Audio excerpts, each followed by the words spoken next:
Welcome to my YouTube class today, my dear students. Today I am again here with some important points to understand in grammar.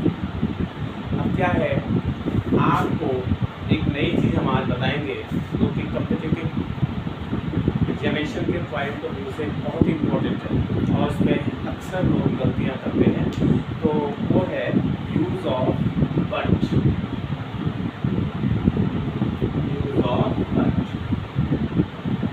आप सभी जानते हैं but क्या है। But एक conjunction है। But is a conjunction. ये conjunction क्या है, किस तरह का कंजंक्शन ये है, ये कॉन्ट्राडिक्शन बताता है। कॉन्ट्राडिक्शन या एक्सेप्शन। कॉन्ट्राडिक्शन या एक्सेप्शन बताना हो तो बट का इस्तेमाल करते हैं। That is very easy. और आपने देखा होगा बट का इस्तेमाल तो आम बोलचाल की भाषा में लोग करते रहते हैं, बहुत इजीली करते हैं। तो वहाँ तक तो समझने में कोई दिक्कत नहीं होती किसी को भी। इसका बट कहने का मतलब क्या है। जब हम किसी की बात को काटना चाहते हैं या कोई एक्सेप्शनल केस प्रेजेंट करना चाहते हैं या कॉन्ट्राडिक्टरी स्टेटमेंट प्रेजेंट करना चाहते हैं, then you can use but.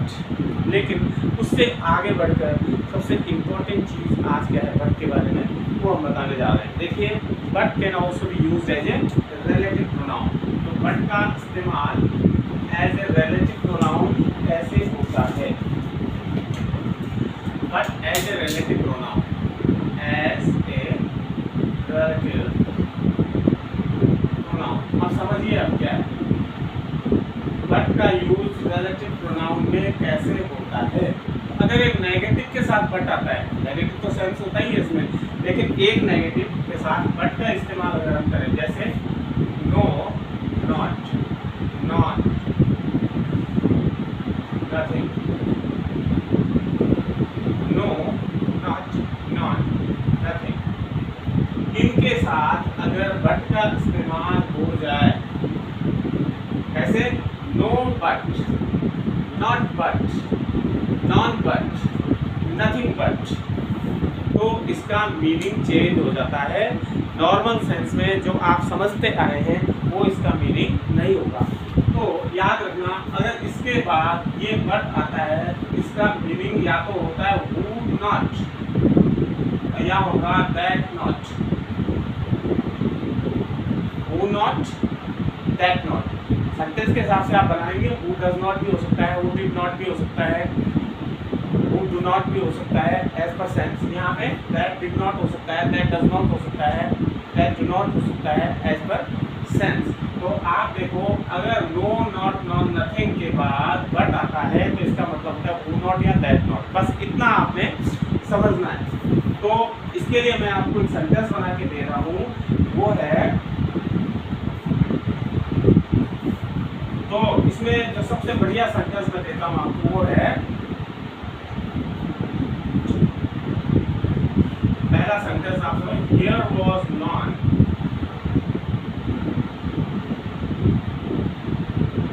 Non को नो वन भी लिख सकते हैं, but laugh,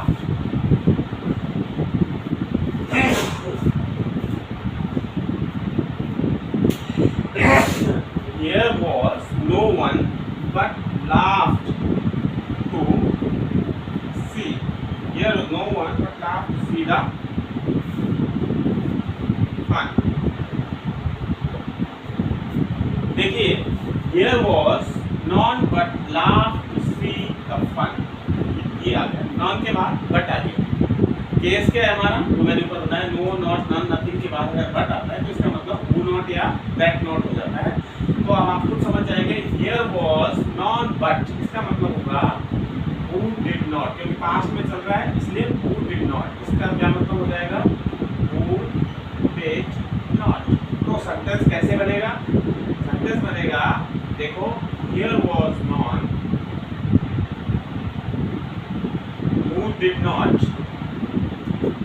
who didn't laugh, didn't laugh आ गया, डिड आ गया तो अब लाफ आएगा नहीं, तो पास में था, to see the fun, to see the fun. एकदम से मीनिंग इसका चेंज हो गया। और एक हम और एग्जाम्पल आपको देने वाले हैं इसका, देखिए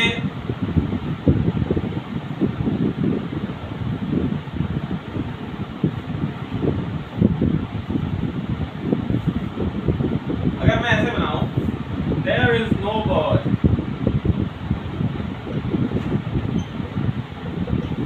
बट फ्लाइज।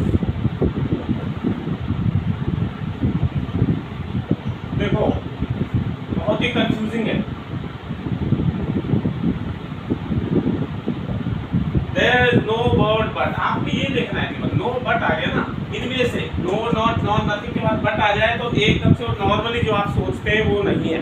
who not और that did not या that not आ जाता है, who not that not। तो यहाँ पे है there is no bird that does not fly, right. क्या मतलब हो गया इसका, नो बर्ड बट का मतलब हो गया that does not, बन जाएगा। हम लिखेंगे there is no bird that does not fly, right. ऐसी कोई भी चिड़िया नहीं है जो उड़ती नहीं है। तो इस तरह से आप समझ सकते हैं नो नॉट। इस नो को आप नॉट एनी भी बना सकते हैं, नॉन भी लिख सकते हैं, नथिंग का भी आप पूरा बना सकते हैं। कोशिश करो सेंटेंस बनाने की नेगेटिव बट के साथ में, no but, non but, nothing but, right. अब आप आगे कैसे करेंगे वो हम देखते हैं। एक केस तो हमने बता दिया, आज बहुत इंपॉर्टेंट है बट का यूज। आज हम एक बताते हैं, एक प्रोनाउन, दूसरा केस बता रहा हूं मैं, प्रोनाउन 23, 23 और प्रोनाउन 21। Pronoun 23, pronoun 21। क्या मतलब है इसका? ये बहुत बढ़िया ट्रिक्स हैं जो कंपटीशन में काम आएंगे आपकी। अदरवाइज यही एरियाज होते हैं जहाँ लोग समझ के भी गलतियाँ कर लेते हैं। तो टू का मतलब होता है सेकंड पर्सन प्रोनाउन और इसका मतलब होता है थर्ड पर्सन प्रोनाउन। ये पर्सन में आएगा इसका, थर्ड पर्सन और ये थर्ड पर्सन। और इसमें देखो, इसमें भी सेकंड पर्सन और ये आएगा आपका फर्स्ट पर्सन। ओके, तो इसमें सेकंड पर्सन और थर्ड पर्सन, अगर किसी सेंटेंस में दो प्रोनाउन साथ आते हैं, मैंने 23 आता है, सेकंड पर्सन थर्ड पर्सन आता है, मतलब यू एंड ही। देखो ये सेकंड पर्सन आ गया, मैंने 2 आ गया, अरे थर्ड पर्सन आ गया 3। तो यू एंड ही का इस्तेमाल यहाँ पे हो गया है। ये मस्ट माने कोई सेंटेंस बनता है, he, you and he must bring, क्या आएगा बोलो, डैश डैश डैश बुक्स। अब आप ये बताओ, यहाँ पे जो पजेसिव केस आएगा, प्रोनाउन आएगा दूसरा पजेसिव में, तो क्या आएगा, you and he must bring his books आएगा, योर बुक्स आएगा। ये इसमें समझना। देखो 23 वाले केस में प्रोनाउन कैसे आता है, दूसरे का आता है, माने सेकंड वाले का आता है। सेकंड वाले का मतलब सेकंड पर्सन का आता है। तो यहाँ पे सेकंड पर्सन क्या है, यू है, तो यू का पजेसिव क्या बना, योर। तो you and he must bring your books. इस तरह से आपका सेंटेंस बनेगा। कई लोग क्या कहते हैं, you and he must bring his books. आपको ये देखना है कि 23 में है या 21 में। 23 है तो 2 और 21 है तो 1, राइट। अब इसका है 21 वाले में अगर सेकंड पर्सन और फर्स्ट पर्सन का यूज हुआ है तो पजेसिव प्रोनाउन जो हमारा आएगा वो फर्स्ट के हिसाब से आएगा, मैंने फर्स्ट पर्सन का आएगा। फर्स्ट पर्सन जैसे आई है तो आएगा माई भी हो सकता है, आर भी हो सकता है, ये सब फर्स्ट पर्सन के होते हैं। तो इसमें हम एक एग्जाम्पल बता रहे हैं। दूसरा, यू एंड आई, ठीक है ना, must, I must finish your work on time लिखेंगे कि माई वर्क लिखेंगे कि आर वर्क लिखेंगे, दोनों हैं तो आई हम तो आर आ जाएगा, आर वर्क इन टाइम। देखिए तो यहाँ पे यू एंड आई आया, मैंने दो और एक आया, तो इसका जो प्रोनाउन आएगा आगे वैसे प्रोनाउन वो फर्स्ट पर्सन का आएगा, मैंने एक का आएगा, एक का आई है ना, क्योंकि दोनों के सेंस में है तो आई का प्लूरल क्या आ जाएगा, आवर। तो you and I must finish our work in time. I think you got it. अब आप सिनॉप्सिस समझ लिए, बट वाला तो आपको समझ में आ गया।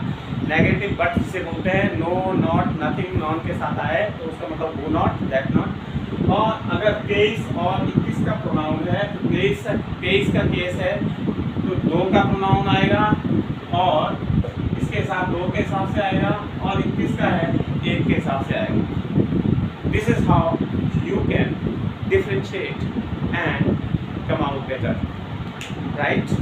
बाकी दूसरा केस लेके हम आएंगे नेक्स्ट क्लास में। In the mean time again my request to subscribe to my channel, like and share. That will act as a great motivator or a great motivating factor for me. Thank you. See you in the next class. Until then, goodbye.